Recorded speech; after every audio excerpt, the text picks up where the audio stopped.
Hey, HorseCenter fans, Matt and I are here with another edition of the show. Matt, we're talking Kentucky Derby preps this week on HorseCenter. We sure are, Brian. We thought we were going to be talking about 4 preps, but we're talking about 3 exciting Derby Trail races. Yeah, we need to talk a little bit about why we lost one in Santa Anita situation, Matt. It's not good. We're going to look back at that Fountain of Youth a little bit, but the Gotham featuring Instagram, the Tampa Bay Derby, and the Jeff Ruby Stakes. Picks and previews from Matt and I here on HorseCenter. Welcome to another edition of HorseCenter, everyone. I am Brian Zipsy, and as always, I have the great pleasure of being joined by my co-host to the East Coast. That's Matt Schiffman. How are you today, Matt? I'm good, Brian. We've got an awful lot to talk about in terms of what's happening and maybe what's not happening this weekend. That's true, Matt. There were supposed to be 4 big Kentucky preps this weekend, but of course we lost one. More about that a little bit later in the show. Let's get into the races that are happening, Matt. We're going to start in your neck of the woods out there in New York. Cold, frigid New York for the Gotham Stakes, Matt. It's a mile at Aqueduct, and it's attracted a pretty big name. Yeah. Hey, Brian, I think this is one of the best Gothams in many years. Attracting the big name of Instagram. He's shipping from California, and I guess it kind of makes Jerry Hollendorfer look like the smartest guy in the country with the way things happening out in California. He's got a race, and he's bringing the unbeaten Instagram to Aqueduct to make his 2019 debut after being 2 for 2, winning both races by 10 lengths. Fast as can be. Owner took him out of the races then, said, okay, that's enough for the 2-year-old year. Let's let him grow up because I got a good horse here. Yeah, there's a reason that Jerry Hollendorfer plucked this horse out of the 2-year-old sales, Matt, for the princely sum of $1.2 million. He really has it all going on. I talked to the assistant trainer, Don Chatlos, this week, and he talks about how good Instagram is in between the years. He's got a great temperament, a great mind, and that's probably going to help him here. And listen, I think they found a good spot no matter what happened because it's a 1-turn mile, and I think it gives them a chance to really get cranked up, to show what he can do in something at least somewhat familiar to him after 7 months away from the races.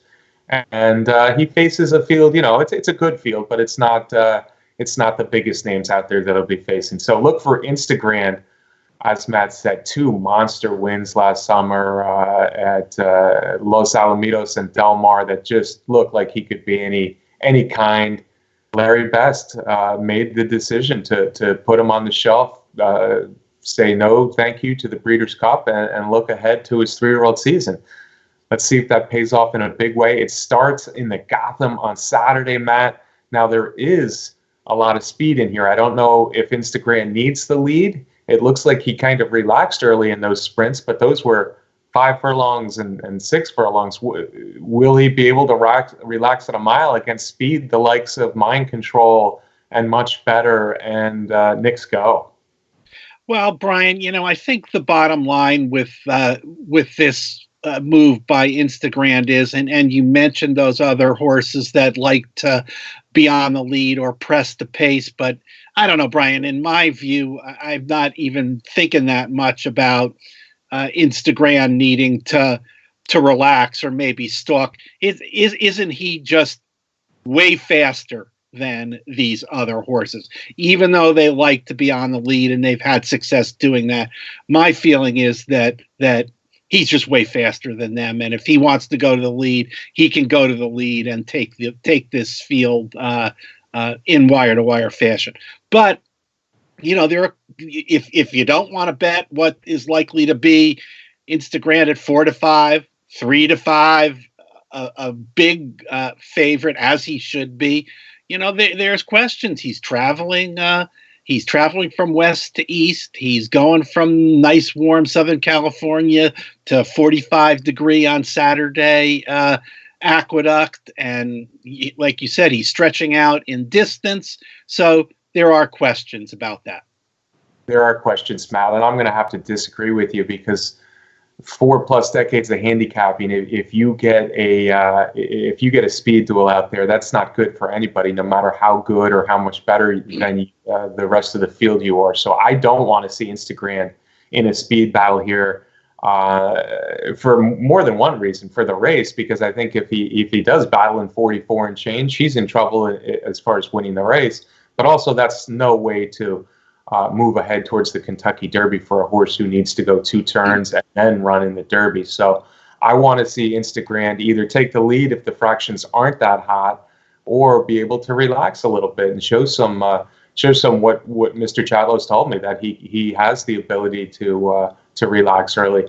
I forgot to mention Not That Brady, that nice New York bred. He's got a lot of speed and much better. The second stringer for Baffert, sure, but Matt, he ran 44 and change, I believe, in his last race, on the way to a nice allowance win. So add it all up with Mind Control, the hopeful winner, the Jerome winner, Nick Sco, who ran some big races last year, but has seemed to have gone off the boil a little bit.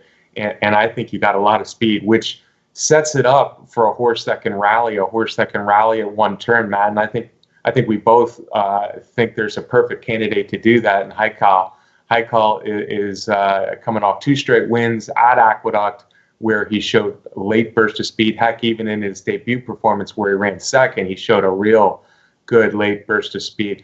I think this race sets up beautifully for Heiko. So for me, there's only 2 possible scenarios in the outcome of this race, man. And I think that's Instagram is either just too good, even after 7 months, and he wins this race and Heiko rallies for second, or Instagram falters just a little bit and Heiko is your winner.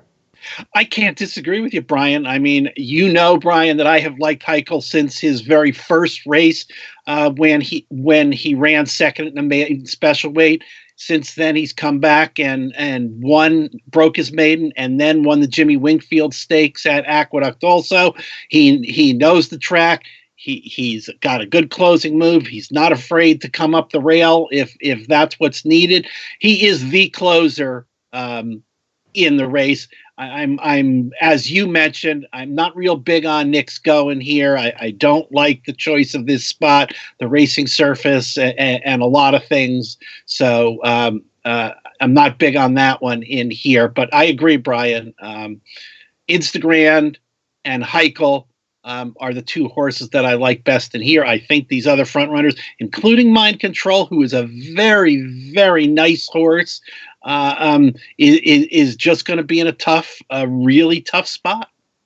Exactly, Matt. I think pace makes the race in this Gotham. Maybe Klaas makes the race with Instagram, and he does it despite all the pace. But Heichel, maybe the 4th choice, maybe the 5th choice, Matt.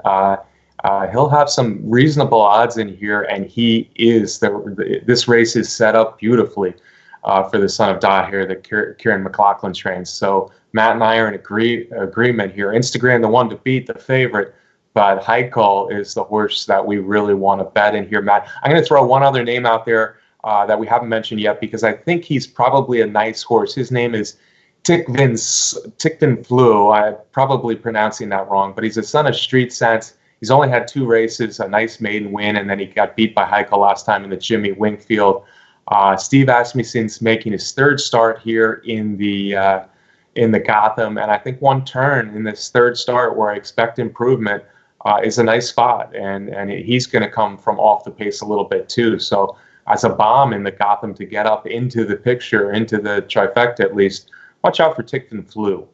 Yeah, I agree with that, Brian. I think he's going to definitely be sitting in a nice stalking to closing position in there, and has been well regarded since he broke his maiden at First Asking. I think we also just need to throw out there that Instagram is picking up the services of Javier Castellano for the Gotham, and who better than having Javi in the saddle to make that kind of decision that you were talking about, Brian, whether to go to the lead if the pace is not super hot, or to try and rate the horse in a stalking position. Nobody I'd rather have in the saddle than Javi. Well said, Matt. All right, so that's our Gotham preview. Basically, Matt and I are both on Heichel as the horse to bet. We're hoping for 8-1 or more here in the Gotham. But Instagram, all eyes on Instagram, because he certainly could be one of the most talented horses of this crop, if not the #1 most talented horse of the crop. And we want to see what he does after 7 months off in the Gotham. Hey, Matt, let's head south to a little bit warmer weather down there. Tampa Bay Derby Day. Lots of stakes at Tampa Bay Downs on Saturday, but we're watching the Tampa Bay Derby as a real Kentucky Derby prep. It's become more of that in the last, dozen years or so. The Tampa Bay Derby has moved up the scale of Kentucky Derby preps, and I think they've gotten a nice field here assembled for this year's edition. It looks like the morning line favorite is Win Win Win, who's never been farther than 7 furlongs, Matt, but the son of Hat-Trick looked awfully good last time in the Pasco. Yeah, he sure did. And, certainly the Tampa Bay Derby has become important with its spot in the qualifying points, having the 50 points and the 20 points to the first and second place finishers in here. But yeah, Win Win Win looked super impressive in the Pasco, going 7 furlongs in that race where he set the stakes and track record in there. Big closing move, but this is a pretty good field in here, Brian. There's a lot of horses that are going to be making that kind of same kind of closing move in here, and Win Win Win is going to have to take it 2 turns. Yeah, it's interesting for me to see what Win Win Win does in here as far as early in the race, because in his first couple of races, which he won, he was close to the pace in those sprints. But the last 2 sprints, he was well off the lead. Stretching out here for the first time for the Tampa Bay Derby, Matt, I would expect him to be close to the pace, but not on the lead. And I think there is, again, a pretty good pace in here. Well-defined. The second choice on the morning line certainly has a lot of speed. In fact, it looks like he really wants to get on the lead, and that's his chance for winning the charge from Kathleen O'Connell and the impressive winner, the Sam F. Davis. So I don't think Well-Defined gets an easy lead in here like he did in the Sam F. Davis, so I'm going to lean against Well-Defined. But I think Win Win Win is, for me, more of a threat among the 2 favorites. Then you got Dreammaker, who everybody noticed when he broke his maiden in his debut performance last year at Churchill Downs. And then he went through some struggles. The Hopeful wasn't bad, but it wasn't great. And then he really had a tough early start in the Breeders' Futurity at Keeneland and didn't run a lick. So now we get this son of Tappet for Mark Casse back this year, Matt, and his race at Fairgrounds, one of the more impressive 3-year-old races of the year. Yeah, for sure. He came back at Fairgrounds in an allowance race and ran big, visually impressive, got a good speed figure. This is another one who likes to make a closing move. Yeah, and I think that's probably a good thing in here. Like I mentioned, there should be a good pace, a contested pace. So I kind of like the fact that Dreammaker is able to rally a little bit. And I'm willing to forgive some of those troubles at 2. Now, he hasn't proven it against really good horses before. He's looked great in a maiden race. He's looked great in an allowance race. But until we see it against stakes horses, we don't know for sure. But lukewarm, I don't have as strong opinion in the Tampa Bay Derby as I did the Gotham. But lukewarm, I kind of lean to him. Maybe as much running style, but that win at Fairgrounds was impressive. And Florent Geroux makes the trip into Tampa Bay, so I like him. Another horse, though, I'm looking at a lot, Matt, is a horse who I wasn't overly impressed with at 2, but the breeding, he's a son of Tappet and Close Hatches. I'm talking about Tacitus for Belmont. Those 2 races at Belmont were good, or in New York, were good enough to make me think he has talent, he's going to move forward, and I see him coming off the pace a little bit as well. Yeah, the tremendous breeding on Tacitus. He's getting first-time Lasix in here. Broke his maiden at Aqueduct, winning by a neck. It wasn't a particularly good field in there. It wasn't a particularly fast race. But with the kind of pedigree that Tacitus has, he could very well make a step up in here. Yeah, I guess he's the 4th choice, and he's interesting to me if he's 8-1-ish with that breeding. I'm not sure. He might get that lower because of the pedigree and the connections, but he's interesting as well. I want to mention one bomb in here, Matt, if I may. I don't know if he can win the race, but crazy things have happened in the Tampa Bay Derby over the years, and I see something in the right path that I like. He's a son of Quality Road. He had a nice debut win And then the last race he really did have some trouble in. So I could see him moving forward. He's changed connections. I'm not sure Jersey Joe Bravo gets on, who I certainly have liked for a long time now. So maybe as a bomb, the right path, taking a step forward in the Tampa Bay Derby. Yeah, he's on my list too, Brian. And if you didn't bring him up, I was going to bring him up also. He's comes from Colts Neck Stable, and he didn't really. It's not really changing connections, Brian. It's just a little shift in who's doing the training at Colts Neck. Longtime trainer Alan Goldberg, who has trained for Richard Santuli's Colts Neck Stable, is starting to taper off from training. He's sort of semi-retired now. He stayed up in New Jersey this winter, and Jorge Duarte has been his assistant for the last 5 or 6 years and has been groomed to take over. Not quite sure why Goldberg wanted to stay up here in New Jersey and be semi-retired, but that's what's going on. But I like him also. I also want to mention Outshine, which is a Malibu Moon colt for Todd Pletcher that was purchased for $625,000. Won his debut at Belmont back in May, but then went through some stuff, kind of like we mentioned earlier with Dreammaker, and came back and had a really nice allowance win, going 7 furlongs at Gulfstream Park that got a good number also. So maybe there's another closer also that could get into the trifecta. Yeah, I actually like the right path coming out of that same race just a little bit better, and I think the odds will be a lot better. Good information on the New Jersey stable Colts Neck there, Matt. Of course, I remember Alan Goldberg from the Gold Beauty days, going way back. What a female sprinter she was. So maybe Outshine gets some play, and maybe Tacitus is a little bit higher because of it. Outshine certainly has a shot from the Pletcher barn, but take a look at the right path coming out of that same race, because he did have a rough trip. Matt, I'm going to go, again, lukewarm. I'm going to go Dreammaker as my top choice, play him a little bit with Tacitus and the right path. How about you in here? Do you have someone that you've singled out as your top pick?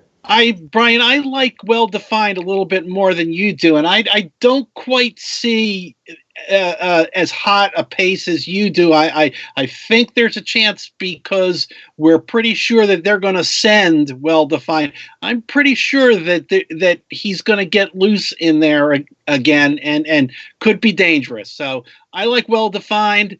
I like the right path also, and I also would use win-win-win in there, but I'm not going to use him on top. Okay, so Matt and I have some very similar feelings in the Gotham, very different feelings in the Tampa Bay Derby, although our long shot is the same in the Tampa Bay Derby as well. And I don't see the pace as hot as the Gotham, but I just don't see Well-Defined getting much of a breather in here like you, Matt. That really could decide the outcome of the race, by the way, folks. If Matt's race and Well-Defined is alone or loose, yeah, I recognize him as tough to beat. I just don't see it quite as easy for him as Matt does. Hey, Matt, let's move over to Kentucky here, northern Kentucky, for the Jeff Ruby Stakes. It's the third and final Kentucky Derby prep on Saturday.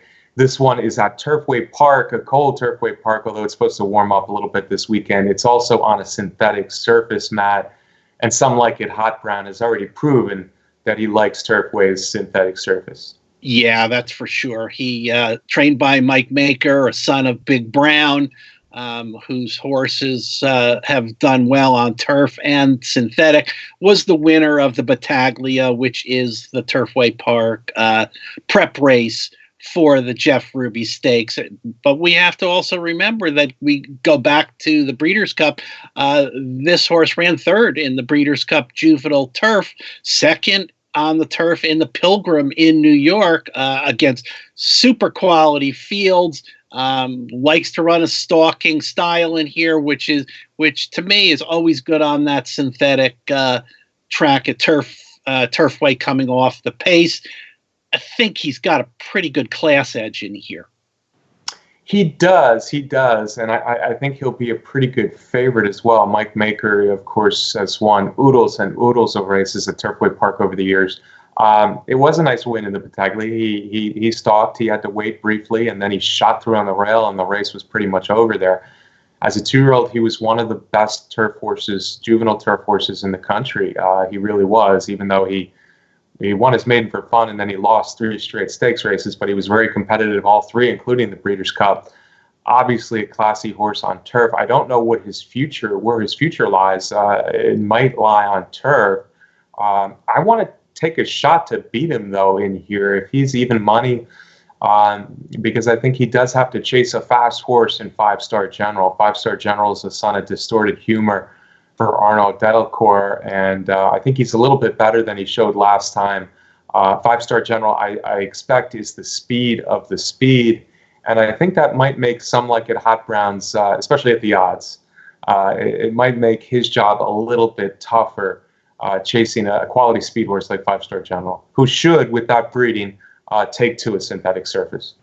Yeah, if you're looking to play against the big favorite in Some Like It Hot Brown in there, I got a few in here that are going to be coming off the pace. One of them is Skywire, a son of a Fleet Alex from the Mark Casse barn, 2 for 2.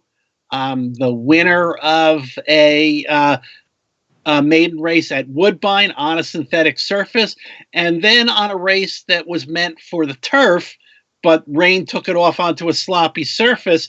That was no problem for Skywire as he romped home in that race. So here's one that we know likes the synthetic that could be dangerous. I agree with you, Matt. In fact, he's my top pick in here. I recognize Some Like It Hot Brown as the horse to beat, but Skywire is very interesting to me. I'm a little worried he's going to be the clear second choice, but that's okay. Son of a Fleet Alex, like you mentioned, he's only had 2 races, but I really like what he's done. He's overcome a little bit of trouble last time. He rallied in the first race. The first race was 1 turn on a synthetic surface. The second race was 2 turns on a sloppy dirt where he won easy.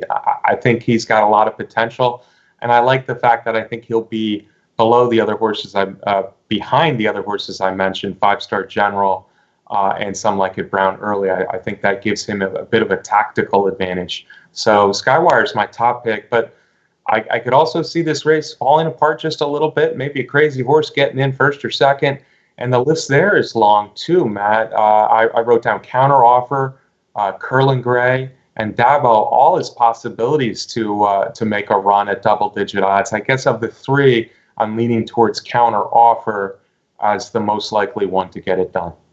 Yeah, I had on my list, I have Curlin Gray, who obviously is a son of Curlin, and he's trained by Kenny McPeak. This is going to be his first time on a synthetic track, but most recently he ran 3rd in that really good allowance race at Gulfstream Park, which was won by Global Campaign over standard deviation. So it was a quality 3rd in there. This is a deep closer, and he's going to be coming running really, really late. I also like Dabo in there. That's a Dale Romans runner by Temple City. Won his debut at Arlington Park back in August last summer. Arlington is a synthetic surface, and then in his debut this year ran 3rd in the Battaglia, another one that's going to be closing. So I like Dabo and Curlin Gray at good prices to maybe get a piece. Yeah, Dabo, in that race behind Some Like It Hot Brown, I'm a little worried that he just really gained a little bit late. I wasn't overly impressed with Dabo, but I could see him moving forward. Curlin Gray definitely has a shot. I want to see what he does on a synthetic surface. Counteroffer for Ian Wilkes. I like his progression a little bit, and I think with a little bit more speed, for me, he might be the long shot to get in there. So they're interesting horses. It sounds like, though, we both think Skywire could be the most likely horse to upset Some Like It Brown. And like I said before, 5-Star General, if he gets alone on the lead, could also be a danger. All right, guys, that's our preview, picks and preview of the 3 Derby preps this weekend, Matt. Now, of course, there was supposed to be a 4th, and it was supposed to be a headliner, We're talking about the San Felipe out at Santa Anita, featuring the matchup of Bob Baffert Stars, undefeated Stars, game winner, the 2-year-old champion, and Instagram. Matt, they're both going to have to be rerouted now because the San Felipe is on delay, as is Santa Anita Park, Matt, and it's a tough situation out there. Looks like they finally made a good decision to temporarily close the track down and really find out what exactly is going on. Yeah, that's for sure. And, you have to remember, this is not a unique situation.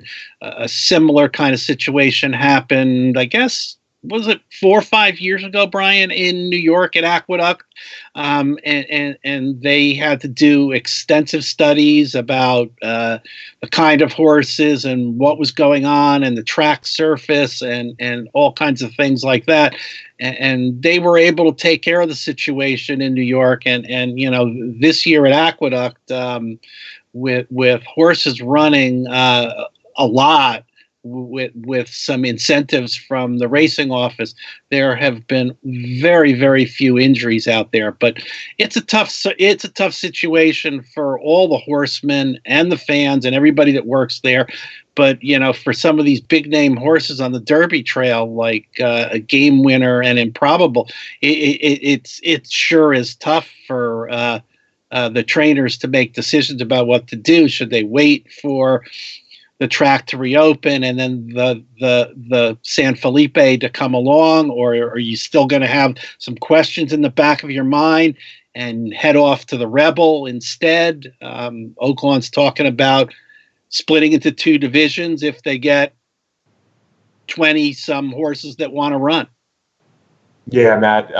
Listen, this is an awful, heartbreaking, terrible 2.5 months at Santa Anita since the opening, December 26th. 21 horses, Battle of Midway, one of my favorites, and I think primed to be one of the best horses in the country this year, was lost. It's hard to tell people, what's going on. We try to explain that, horse racing is, these horses are bred to run. They're taken great care of, but sometimes, it is rough on them. It is they're fragile animals moving at breakneck speeds on small, thin legs with 1,000 pounds, 1,200 pounds of a weight. So anytime a track is unsafe, we got to figure out what it is. I wish Santa Anita had made this decision a little bit earlier. They did finally make the right decision. I'm happy to see it, and I don't want to see Santa Anita open before it is much safer than it has been. As far as Derby horses, I care less about them. They'll find other places to go, is what I mean. And I fully expect horses like Game Winner and Improbable to find another place to run. I don't see them waiting around for the San Felipe. I would be surprised if both aren't in the Rebel at Oaklawn a week later. So I think that's what will happen there. Santa Anita Handicap, McKinsey, Gift Box, Stabster, that was going to be a big race on Saturday as well. So who knows? Maybe Santa Anita will be open in a few weeks, but first and foremost, it needs to be a safer place for these horses to run. On a brighter note, Matt, we had the Fountain of Youth last week, and it was an interesting result. I think both of us thought Code of Honor could pop up, but 9-1, pretty good odds on a classy horse. He was actually my Breeders' Cup Juvenile pick before he got scratched out of that one. Pops up and wins the Fountain of Youth off a dull finish in the Mucho Macho Man. Yeah, and again, 9-1, but really shouldn't have been any surprise. Shug McGahee had talked about that he didn't think he trained Code of Honor hard enough at the beginning of 2019 and got after him in preparation for Gulfstream, for the Fountain of Youth at Gulfstream, and that worked out. Of course, he did get an ideal setup in there, Brian. It was a super, super fast pace when Hidden Scroll went out and battled with a long shot in there. So it was a visually impressive, and I think some of that was due to the perfect setup. Bourbon War, who finished second, also looked good. Again, got a perfect setup in there. Yeah, Code of Honor, Code of Honor has the breeding to go at distance. And I was kind of impressed with this race in that he showed enough speed, enough middle move to really take the race at a key point. Him and Bacoma looked to be moving together, and Code of Honor was clearly better coming out of that turn into the stretch. And it was a winning move in the Fountain Youth for a horse who was, never looked like a winner in the Champagne, even though he was rallying late nicely. So for Code of Honor, I think it's a nice move forward, and I'm not too worried about finishing a little slow after those fast fractions. So I think Code of Honor can move forward again. And if he does, listen, he's one of the Kentucky Derby favorites, and it's nice to see Shug have another real Derby horse. Bourbon War, certainly a well-bred horse for Mark Hennig. Ran a very nice race, but those fractions were collapsing a little bit. So maybe a little bit better than in actuality. But Bourbon War is another horse who certainly could move forward again and ran a big Fountain of Youth. Vekoma, he ran a similar race to Code of Honor. Then he had a little trouble when Code of Honor really beat him to the punch there coming out of the turn. It was the first race off the layoff. I'm not sure he's a 1.25 mile horse. I think he's a very good horse. He kept trying down the stretch to get up for third. We'll see how he moves forward. He might be a real bear at 1 mile and 1.1 miles down the road. And then there's been a lot of talk about Hidden Scroll. We were right. He was a heavy favorite in this race off just one performance. And I don't know if he battled for the lead. I guess you could say he battled for the lead, but he took that lead over pretty quickly, and he had to run faster than I'm sure they wanted to do it. And then he hung around. He gave Code of Honor a little bit battle early in the stretch and almost held third and was beaten about 3 lengths. So it's a strong race, Matt. And I think a lot of people are saying it's a strong race as his second race of his life. But on the other hand, I don't know that it's a Kentucky Derby kind of performance because, hey, he's only had 2 races and now he's a little too headstrong, a little too speed crazy. Is he going to get one more prep in and then win the Kentucky Derby? I'm not sold. I am sold that he's talented, but I'm not sold on him as a real Derby winner. Yeah, I agree, Brian. And, this is the difficulty when these horses now are barely running as 2-year-olds. And I say that in general because obviously Hidden Scroll didn't, but they don't run as 2-year-olds. And when they do, they can learn and grow out of those headstrong, speedy habits. When they come back and start their careers in January and February, you got no margin for error, and by error I just mean there's no time left, as you were saying, Brian, for Hidden Scroll to learn to get over that kind of thing, which he may well do in his career, and come the Travers and the Haskell and things later on in the year, Hidden Scroll hopefully will have learned to harness that all that talent that he's showing as speed right now. Absolutely, Matt. I completely agree, and the learning curve is sharp, and it's good. He's going to have to do a 180 to be a real Derby horse to me, and maybe he'll run a much better race next time as far as tactics, and we'll see. Obviously, the talent is there. We also, Instagram this week and probably Game Winner and Improbable the week after. We need to see them come back good in a hurry because, hey, American Pharoah did it, but not many horses can start in mid-March and then after a long layoff and then win the Derby. So we'll wait and see. Matt, I want to thank the viewer, for tuning into HorseCenter. Matt and I love doing the show for you. We love this time of year talking Kentucky Derby to you. So thank you for watching each week. Hey, if you haven't yet subscribed to our YouTube channel on Horse Racing Nation, please do so now. Also, I want to thank our sponsor, Matt, Derby Wars, the best contest site out there. Can I get a parting shot from you, sir? Yeah, Brian, when we were talking about the racing in New York, I forgot to mention that Vino Rosso is coming back in the 9th race to Stymie in a 1-turn mile, and turn back the calendar to a year, Brian. You and I did an awful lot of talking about Vino Rosso, so I'm excited to get to see him return to the races at Aqueduct on Saturday also. And of course, I want to thank our producer, Brett Workman, for putting together the show.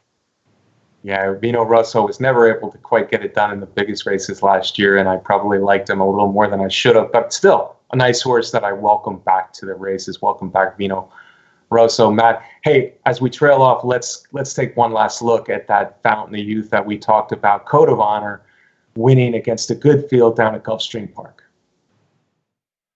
They're in the gate. And they're off in the expressbet.com Fountain of Youth. Great start for Gladiator King, and on the stretch out, he's quick into stride and drops over to the rail to lead the way. Now, Hidden Scroll, the big favorite, got a good start as well, and he's marching right on with it here. Hidden Scroll now a neck on top. Away third is Global Campaign. Code of Honor is at the rail, followed by Vekoma, then Epic Dreamer. Everfast is a bit wide with Signalman between horses and Bourbon War along the rail. Union's Destiny 4 wide at the back of the field. Frosted Grace is last, and Hidden Scroll is first. Hidden Scroll and Joel Rosario aggressive in the early stages. They lead the race by a half a length. Big long shot Gladiator King is there second, 2.5 clear of Global Campaign third, and the opening quarter was Racehorse Time, 22-4. These top three have a 4-length break on Vekoma, who's racing from fourth, then Code of Honor and Epic Dreamer. At the inside in Bourbon War, a length better than Signalman. Everfast is on his outside, and outside of them is Union's Destiny. The trailer remains Frosted Grace, and the leader remains Hidden Scroll. 45-3 for the opening half mile, and Hidden Scroll, like his debut, is paving a quick path, and he leads the way by a length. Global Campaign is now the nearest pursuer second.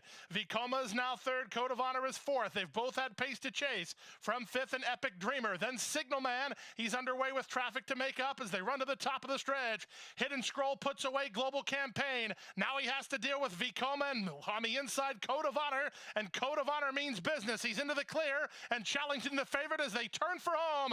Less than a quarter of a mile to go in the Fountain of Youth. Hidden Scroll digs deep, but Code of Honor blows past, and Code of Honor is on to the front. Hidden Scroll trying to hold on to second. Here's Bourbon War unleashing a big run down the center, but Code of Honor is going to hang on to win the Fountain of Youth 3 parts of a length over a flying Bourbon War second.